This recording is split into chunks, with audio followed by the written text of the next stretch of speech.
नमस्कार दोस्तों, crescent education classes में आप सभी का स्वागत है। Very good evening to all of you. दोस्तों, अभी हाल में ही बेरोजगारों के द्वारा धरना प्रदर्शन किया गया है उत्तराखंड पुलिस भर्ती को लेकर। तो आखिर क्या है उत्तराखंड पुलिस भर्ती विवाद, इसके बारे में डिटेल में जानेंगे और क्या आयोग करने लगा है अपनी मनमानी, क्योंकि एलटी में भी यही हुआ था। इसके बारे में भी डिटेल में डिस्कस करेंगे। आगे बढ़ने से पहले दोस्तों मैं क्लेरिफाई करना चाहूँगा कि इस वीडियो का मकसद किसी की भी भावनाओं को ठेस पहुँचाना नहीं है और ना ही कोई विवाद पैदा करना है। सिर्फ ये एक एनालाइजेशन है और आपको वस्तु स्थिति से अवगत कराना है। तो चलिए शुरू करते हैं। दोस्तों, बात करते हैं पहले विवाद की। देखिए, अभी हाल में ही उत्तराखंड पुलिस विभाग के अंतर्गत 1521 रिक्त पदों पर सीधी भर्ती हेतु चयन विज्ञापन जारी किया गया था यूके के द्वारा। ठीक है, बहुत अच्छी बात है, बहुत सारे पद निकले, लेकिन सबसे ज़्यादा दिक्कत है दोस्तों वो है एज में। ठीक है, आयोग के द्वारा दोस्तों जो आयु मांगी गई है वो है 18 से 22 साल। देखिए, आप यहाँ पर देख सकते हैं आयु की गणना की निश्चायक तिथि 1 जुलाई 2021 है और जो न्यूनतम आयु है दोस्तों वो मांगी गई है 18 से 22। अगर आप 1 साल का रिलैक्सेशन दे देंगे तो भाई 18 से 23। देखिए, 7 साल बाद ये भर्ती आ रही है और इसके बीच का इंटरवल देखिए, केवल 5 साल का इंटरवल है इस परीक्षा का। मतलब कि एक जो बेरोजगार है उसको केवल 5 साल का ही मौका मिलता है कि वो पुलिस भर्ती के लिए अप्लाई कर दे, और 7 साल बाद तो भर्ती आ रही है। तो जो बच्चा 18 से 23 साल का रहा होगा वो कभी पुलिस भर्ती दे ही नहीं पाएगा, है ना।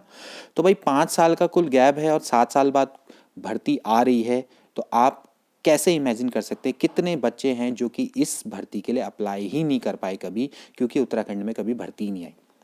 तो ये सबसे बड़ा विवाद है। बेरोजगारों की मांग है कम से कम इसको 18 से 28 किया जाए, क्योंकि कई सारे जो बेरोजगार हैं वो ओवर एज हो चुके हैं, है ना। तो ये होना भी चाहिए, क्योंकि 18 से 28 होगा तो ऐसे कई बेरोजगार होंगे जो कि उस समय पर 18 से 23 के रहे होंगे, 18 से 23 के बीच में आए होंगे। लेकिन अनफॉर्चुनेटली क्योंकि इतने सालों बाद उत्तराखंड में पुलिस भर्ती निकल रही है तो वे एटलीस्ट कम से कम इस बार तो अप्लाई कर पाएँ। तो पहला विवाद तो यही है कि इसकी एज को 18 से 28 किया जाए। इसके अलावा देखिए, मुख्य आरक्षी का भी जो विज्ञापन जारी किया गया उसमें भी 18 से 22 ही मांगी है। तो दोनों के लिए इन्होंने संयुक्त विज्ञापन दिया है कि कम से कम यार 18 से 28 तो करना ही चाहिए। वो ठीक है, मतलब कि न्यूनतम तो 18 ठीक है, मैक्सिमम आप कम से कम 28 करिए और वो होनी भी चाहिए। अब बात करते हैं दोस्तों दूसरे विवाद के बारे में। अब बात करते हैं दोस्तों दूसरे विवाद की, जो कि अगेन उत्तराखंड पुलिस भर्ती को लेकर है। अभी हाल में ही उत्तराखंड अधीनस्थ सेवा चयन आयोग के द्वारा पुलिस विभाग में समूह गौ के अंतर्गत एसआई नागरिक पुलिस के 65, एसआई अभिसूचना के 43 रिक्त पदों और अन्य पदों को मिलाकर 221 रिक्त पदों हेतु विज्ञापन जारी किया गया था। सब कुछ सही है, बहुत अच्छी पोस्ट है, लेकिन विवाद फंसता है सिलेबस में। देखिए, एज भी ठीक है, 18 से 28 की गई है, 29 1 साल बढ़ जाएगी क्योंकि रिलैक्सेशन मिलेगा। बात आती है दोस्तों यहाँ पर लिखित परीक्षा की। देखिए, जो यहाँ पर एसआई का सिलेबस दिया गया है दोस्तों वो है चयन के लिए 100 मार्क्स की वस्तुनिष्ठ परीक्षा। ठीक है, जिसमें 2 घंटे की एक लिखित परीक्षा होगी, जिसमें सामान्य हिंदी, सामान्य ज्ञान, सामान्य अध्ययन और उत्तराखंड की जानकारी सहित का एक प्रश्न पत्र होगा। अब दोस्तों इसमें जो अभ्यर्थी हैं उनका ये कहना है ज्ञापन देके कि इसमें आयोग ने अपने मन से इसका सिलेबस चेंज कर दिया है। इसका एक्चुअल सिलेबस जो है वो ऑलरेडी नियमावली में दिया गया है और वे काफ़ी सालों से एसआई की तैयारी कर रहे हैं और इन्होंने अपने मन से इसका सिलेबस चेंज कर दिया। मैं आपको दिखाता हूँ इसका एक्चुअल सिलेबस क्या है।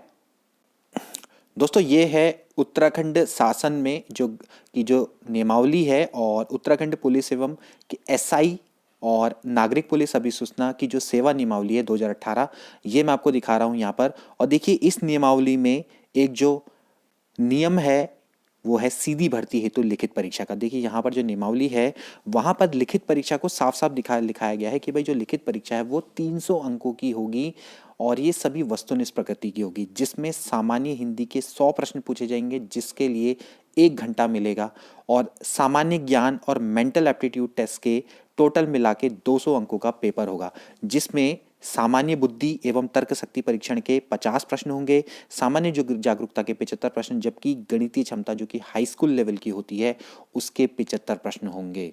तो पेच यहीं पर फंस रहा है, जो काफ़ी समय से गणित की तैयारी कर रहे हैं और रीजनिंग की तैयारी कर रहे हैं, उनका ये मानना है कि हम इतने समय से मैथ्स की तैयारी कर रहे हैं, रीजनिंग की तैयारी कर रहे हैं, और आयोग के द्वारा दोस्तों एक सामान्य सा सिलेबस दिया गया है जो कि 100 मार्क्स का है।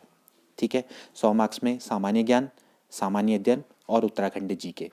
तो यही उनका मानना है कि सिलेबस को बिल्कुल जैसे कि नियमावली में दिया गया है उसी के अकॉर्डिंग की जाए, और इससे पहले भी एसआई की भर्ती इसी सिलेबस के अकॉर्डिंग होती थी। तो ये है दोस्तों दूसरा विवाद। अब दोस्तों बात करते हैं कि आयोग क्या अपनी मनमानी कर रहा है, इसके मैं आपको प्रूफ दिखाता हूं एक एक करके। सबसे पहले देखिए दोस्तों, हमारे पास है उत्तराखंड अधीनस्थ शिक्षा प्रशिक्षित स्नातक श्रेणी यानी कि एलटी की संशोधित सेवा नियमावली 2019। और देखिए इसमें जो नियम है, आप ये देखिए, जो इधर के जो नियम है, इधर लेफ्ट साइड में जो पहले चलते थे और अभी जो स्थापित किए गए, प्रतिस्थापित किए गए नियम, उनको दिया गया है। ठीक है, तो अभी यहाँ पर देखिए सबसे महत्वपूर्ण जिस पर विवाद है और ये सर्व विदित भी है, देखिए ये है एलटी की अर्हता का, मतलब कि एलटी ड्राइंग की अर्हता का।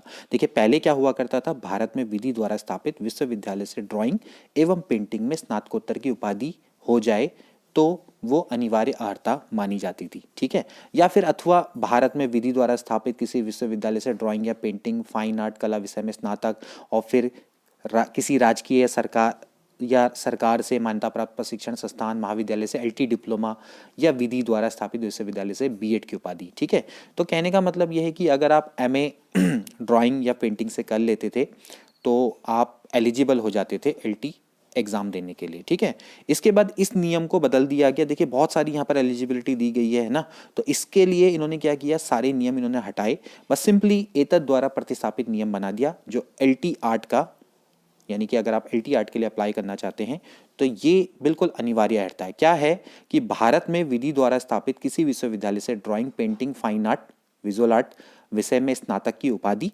और किसी राजकीय या सरकार से मान्यता प्राप्त प्रशिक्षण संस्थान, महाविद्यालय से बीएड, यानी कि बीएड भी अनिवार्य है।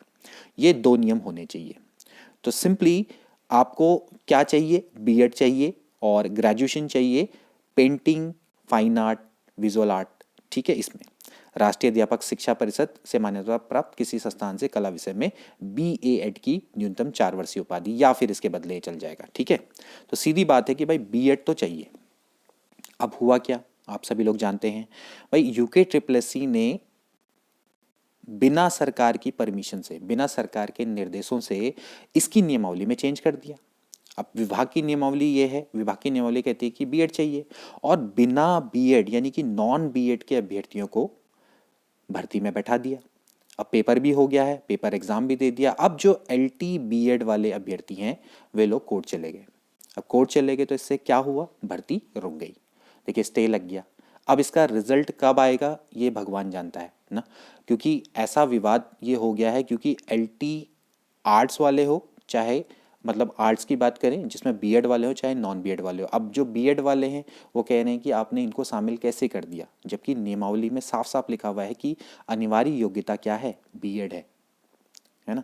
और नॉन बीएड वाले जब उनको शामिल कर दिया गया है, अब उनका रिजल्ट आएगा, तो अगर कभी कोर्ट माना ये कहता है कि केवल बीएड वालों को शामिल किया जाएगा और अन्य को निकाला जाएगा, तो वे लोग नहीं बोलेंगे क्या कि भाई हमको आपने शामिल किया और इस तरह से आप हमने कैसे निकाल जाएंगे, तो वो क्या इसके अगेंस्ट में कोर्ट नहीं जाएंगे ना। तो ये एक तरह से भर्ती को विवादित करने का तरीका हो गया आयोग के द्वारा, यूके ट्रिपल के द्वारा। ये एक तरह की पहली मनमानी है। अब दोस्तों मैं आपको दूसरा बताता हूँ। दूसरा विवाद है दोस्तों इसकी सिलेबस का। देखिए यहाँ पर सिलेबस में भी जो ये है, जो पहले से नियम था और अभी जो चेंज किया गया, आप देख सकते हैं कि जो सीधी भर्ती चयन के लिए अंक है उसकी परीक्षा वस्तुनिष्ठ प्रकार के बहुविकल्पीय प्रश्नों पर आधारित होगी और प्रश्न पत्र के 2 भाग होंगे। देखिए 2000 एलटी 2014-15 में इसी पैटर्न पर सिलेबस हुआ करता था, इसी पैटर्न पर पेपर कराया जाता था। ठीक है, भाग 1 में क्या होगा, शैक्षिक अभिवृत्ति, तर्क शक्ति परीक्षण और सामान्य ज्ञान यानी कि सॉन्ग का पेपर। भाग 2 यानी कि जिस विषय से सहायक अध्यापक पद के लिए आवेदन किया जा रहा है उस विषय का दक्षता परीक्षण यानी कि सॉन्ग, यानी कि 200 अंक। ठीक है, और इस पर भी काफी विवाद हुआ था। विवाद क्या हुआ था कि भाई जो विभाग है वो कह रहा था कि भाई आपने नियमावली चेंज करो, लेकिन जो आयोग है यूके ट्रिपल वो अड़ा रहा कि भाई नहीं, हम 100 नंबर का ही पेपर करवाएंगे। हालांकि वैसे मेरा मानना है कि 100 नंबर का पेपर ही होना चाहिए, वो सिलेबस अच्छा है इसके अकॉर्डिंग। ना।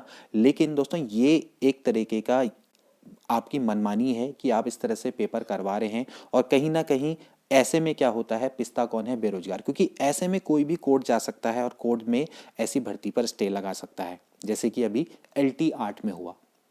और इसी तरह से जैसे कि इनके द्वारा पुलिस भर्ती का भी एकदम से सिलेबस को चेंज कर दिया गया है, तो इससे क्या होता है कि जो भर्ती है वो विवादों में फंस जाती है। और इसमें पिसता सिर्फ बेरोजगार है, क्योंकि उसको इतने लंबे समय तक वेट करना पड़ता है। आपके लिए सिंपल है कि आप सरकार से भी तो परमिशन ले सकते हैं ना भाई। LT 8 की जब आपने योग्यता चेंज करनी थी तो आप इसके लिए सरकार से परमिशन ले सकते थे। परमिशन के बाद आप अगर उसको चेंज कर भी दे तो कोई फर्क नहीं पड़ता, अच्छी बात है। इसमें सभी, हम भी चाहते हैं कि सभी का समायोजन हो, सबको मौका मिले। अगर आपने LT का सिलेबस चेंज, सॉरी, अगर आपने पुलिस का सिलेबस चेंज कर दिया है तो अच्छी बात है, कोई बात नहीं, आप 100 नंबर का पेपर करवाइए। लेकिन 100 नंबर का पेपर अगर आप करवा रहे हैं तो कम से कम आप इससे पहले परमिशन तो ले लीजिए विभाग से।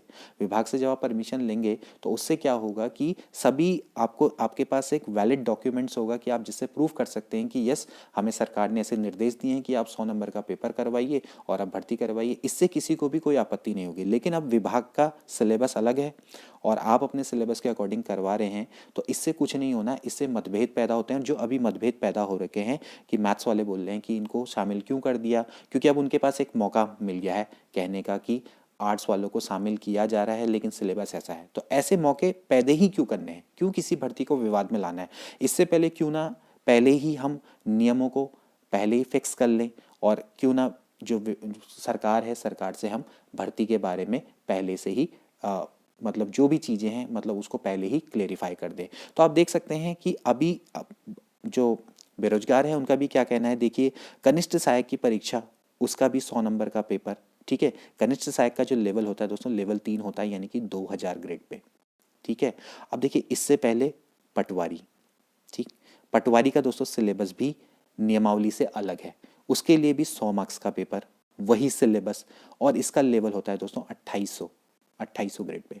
अब दोस्तों बात करते हैं SI की, ठीक है। SI, इसका भी वही सिलेबस 100 मार्क्स का और 4600 ग्रेड पे, ठीक है। तो क्या इन तीनों में अंतर नहीं होना चाहिए। बात आती है सिलेबस की, तो अगर इन तीनों का सिलेबस आप एक रखते हैं तो आप इसको किस तरह से इक्विवेलेंट मान सकते हैं, ठीक। अगर आपको इन सबका इंक्लूजन करना है, ये बहुत अच्छी बात है कि आप सभी विद्यार्थियों को इंक्लूड करें। लेकिन दोस्तों कहीं ना कहीं आपको इससे पहले, इन सभी से पहले आपको सरकार से जरूर निर्देश लेने चाहिए, और आपके पास एक वैलिड डॉक्यूमेंट होना चाहिए कि अगर कभी कोई आपके खिलाफ कोर्ट भी जाता है तो जल्दी से डिसीजन निकल आए। और इसमें फंसेगा कोई नहीं, इसमें फंसेगा बेरोजगार, क्योंकि रोजगार के चक्कर में उसका समय निकलता रहेगा और कभी कभार वो ओवर एज हो जाएगा। तो यहाँ पर दोस्तों यही भर्ती विवाद चल रहा है कि भाई जो सिलेबस है वो इस तरह से आयोग के द्वारा कैसे चेंज कर दिया गया है। अभी आप देख सकते हैं कि अभी हाल में ही आयोग ने क्या किया है कि अभी मैंने खुद थोड़ी देर पहले ही UK SSS का एक संवाद जारी किया था, जिसमें UK SSS ने सीधे सीधे बोल दिया है कि हम आंसर की में कोई भी बदलाव नहीं करेंगे। अगर आपको मेरिट पे कोई दिक्कत है, चयन परिणाम में कोई दिक्कत है, अगर आपके मार्क्स ज़्यादा आ रहे हैं और आपको मेरिट में शामिल नहीं किया गया है तो आप आपत्ति डाल सकते हैं।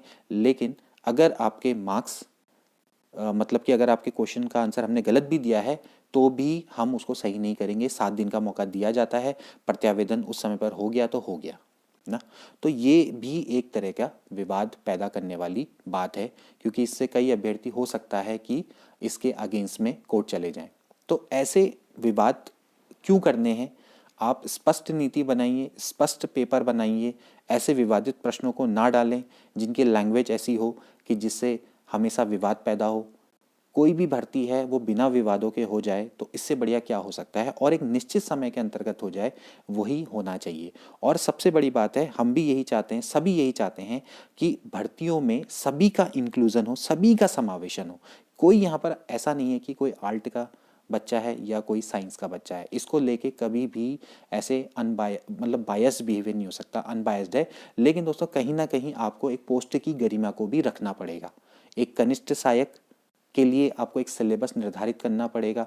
ऐसे ही आपको दोस्तों एक SI लेवल की पोस्ट है, उसके लिए भी आपको एक सिलेबस को निर्धारित करना पड़ेगा, और उससे पहले आपको सरकार से परमिशन लेना जरूर आवश्यक है।